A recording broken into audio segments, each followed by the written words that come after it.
Historia de la salvación. En esta presentación abarcaremos los acontecimientos en tiempo y espacio, mediante los cuales el Dios Creador conduce a la humanidad a una nueva comunión con Él. Etapas. Creación y orígenes. Es la primera etapa del proceso salvífico. Cronológicamente hablando, no hay una fecha exacta asignada a esta fase. Es narrada dentro de las Sagradas Escrituras en el libro del Génesis, más específicamente del capítulo 1 al capítulo 11. El sentido de esta etapa es que en ella Dios crea al hombre y al universo. El hombre responde rebelándose contra el plan del Creador, siendo expulsado del Edén como consecuencia y dándole paso a la muerte. Sin embargo, a pesar de la desobediencia del hombre, Dios realiza una promesa de redención con la que se inicia la historia de la salvación. Periodo patriarcal. Se sitúa aproximadamente del año 1850 a.C. al año 1650 a.C. Esta etapa es narrada dentro de las Sagradas Escrituras en el libro de Génesis, más específicamente del capítulo 2 al capítulo 50. Los personajes que sobresalen en esta etapa son Abraham, Isaac, Jacob, a quien el Señor le pondrá el nombre de Israel, y los dos hijos de éste, que con el tiempo se convertirán en las 12 tribus de Israel. El sentido de esta etapa es que en una época en que los creen en multitud de dioses, aparecen dentro de ellos unos que reconocen a un solo Dios. Estos son los elegidos por el Dios único y se ven recompensados con las promesas divinas de tierra, bendición y descendencia. Los patriarcas en libertad responden al llamado que reciben de Dios, y en virtud de esta obediencia se forma una alianza entre Dios y el hombre. La descendencia de Abraham, el primer patriarca, reconocerá a un solo Dios como el verdadero, y se convertirá en su pueblo que les servirá por siempre, mientras que éste permanecerá en todo momento con ellos. Después de la vocación de Abraham, Dios condujo a su descendencia que tenía por heredad su promesa divina desde la tierra de Canaán hasta Egipto, donde se asentaron por un periodo de 400 años.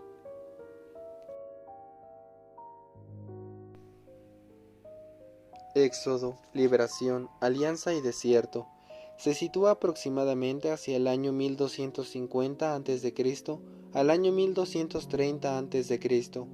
Esta etapa es narrada dentro de las Sagradas Escrituras en los libros de Éxodo, Levítico, Números y Deuteronomio. Los personajes que sobresalen en esta etapa son Moisés, Aarón, el faraón y el pueblo de Israel. El sentido de esta etapa es que en ella inicia la conformación del pueblo de Dios, quien sufre opresión en Egipto, al verse como un pueblo extranjero y numeroso en una tierra extraña. En esta situación de injusticia, los descendientes de Israel claman a su Dios para que los ampare y no aparte sus ojos de ellos. Liberación. Dios no se hace de oídos sordos ante la súplica de su pueblo, sino al contrario, se muestra justo y fiel a sus promesas, tomando acción y liberando a su pueblo de la opresión egipcia. Para ello llama y se le revela a Moisés, a quien pone al frente de su pueblo, y bajo su dirección logra librar a Israel de la esclavitud y lo dirige a la tierra de la libertad, a la tierra prometida. Alianza y desierto. En el camino del desierto Dios muestra cuidado por su pueblo, y al llegar al Sinaí por medio de Moisés entrega a Israel su ley. Este se compromete a cumplirla, y así se lleva a cabo la alianza entre Dios y la descendencia de Israel, quien adquiere su identidad como pueblo de Dios y se consagra exclusivamente al Señor. Sin embargo, en esta transición el pueblo elegido se mostrará desobediente y se rebelará constantemente a su Salvador.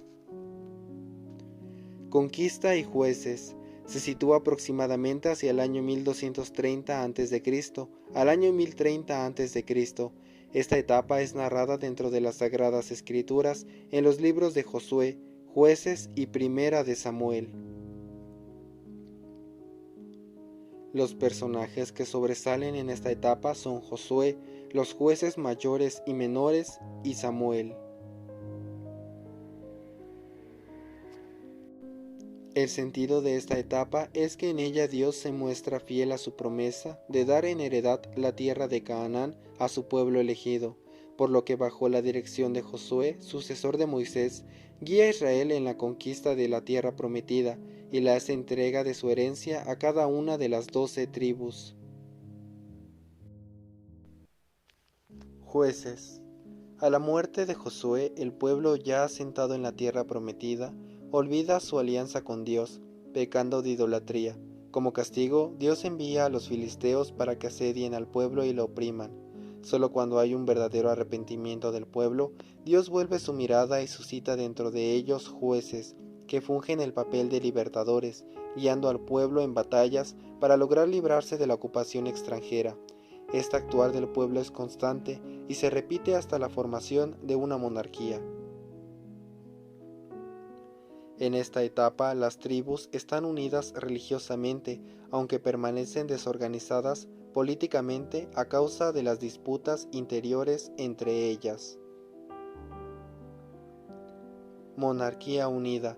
Se sitúa aproximadamente hacia el año 1030 a.C. al año 931 a.C. Esta etapa es narrada dentro de las Sagradas Escrituras en los libros de Primera de Samuel capítulo 8, Primera de Reyes capítulo 11 y Primera de Crónicas capítulo 8 a Segunda de Crónicas capítulo 9. Los personajes que sobresalen en esta etapa son Saúl, David, Salomón, Samuel y Natán. Sentido. Una vez asentado el pueblo en la tierra prometida, la monarquía surge en Israel como petición del pueblo y o como don de Dios. En ella el Señor se revela como un rey justo y fiel a sus promesas, que conduce a su pueblo por medio de los reyes Saúl, David y Salomón. Saúl. El rey Saúl, el primer monarca de Israel, ungido por el profeta Samuel, vio prosperar a la nación hasta que su reinado llegó a su fin a causa de su infidelidad.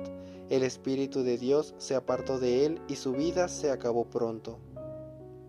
David es quien sucedió al rey Saúl. De entre sus hazañas, la más sobresaliente es que logró unificar a las 12 tribus en una sola nación. Deseó iniciar la construcción de una casa digna para Dios, aunque éste no se lo permitió a causa de su pecado.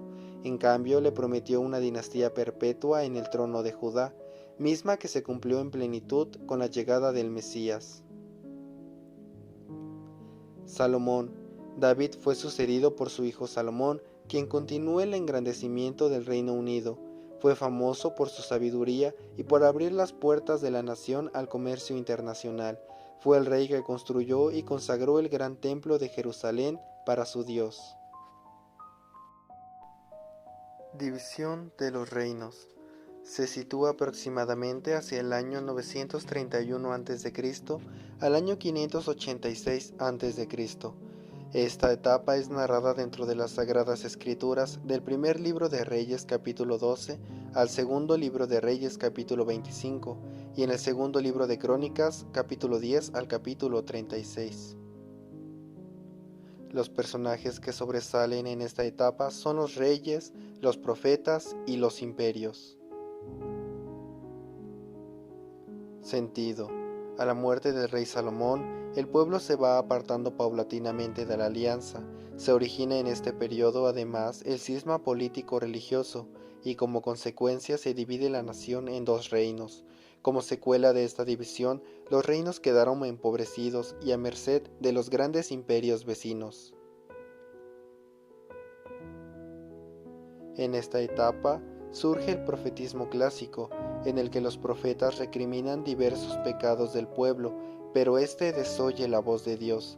Tan grande es la infidelidad que Dios tiene que castigar a su pueblo con la destrucción de su propia obra.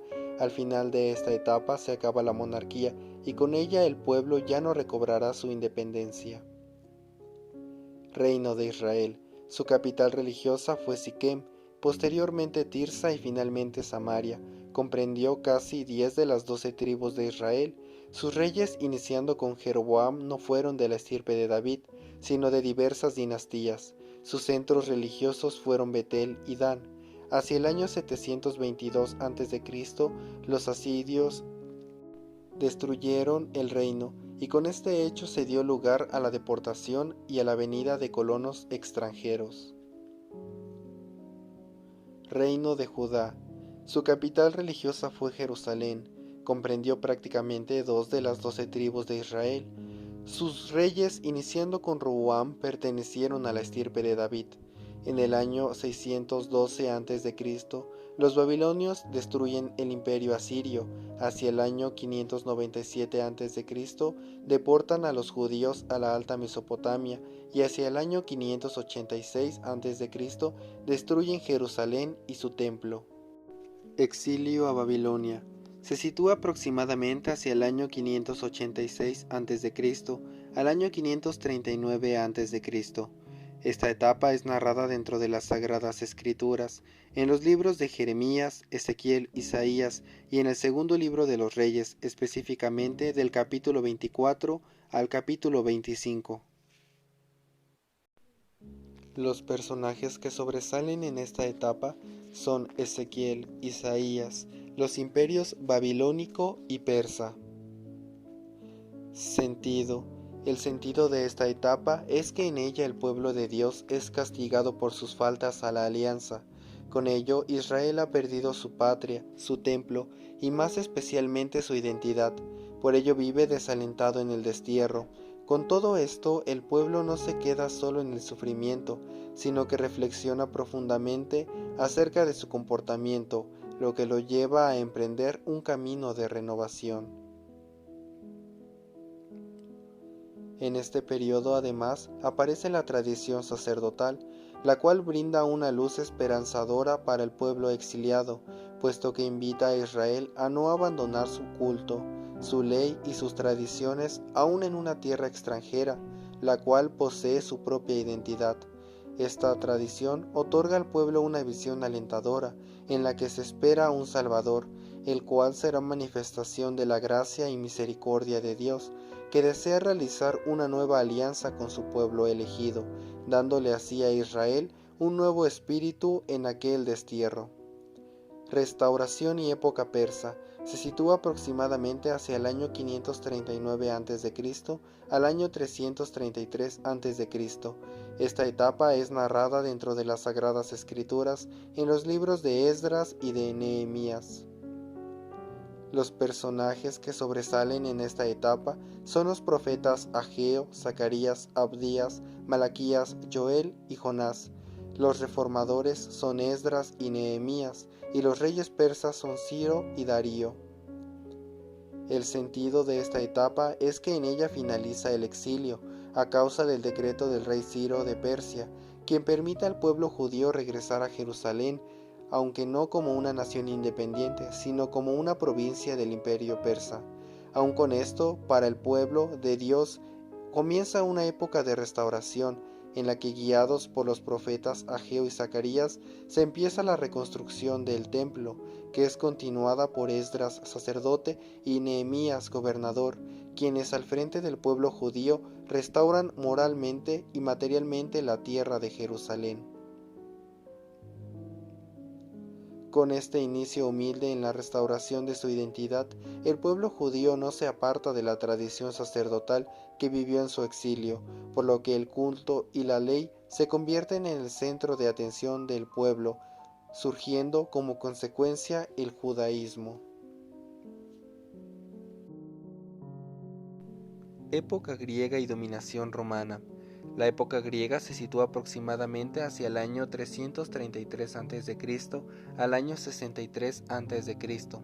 La época de dominación romana se sitúa aproximadamente hacia el año 63 a.C.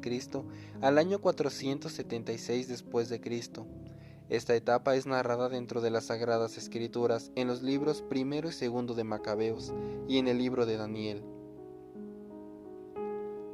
Los personajes que sobresalen en esta etapa son distintas sectas judías como los macabeos, los esenios, los saduceos y los fariseos, y personajes romanos como Alejandro Magno y Ptolomeos.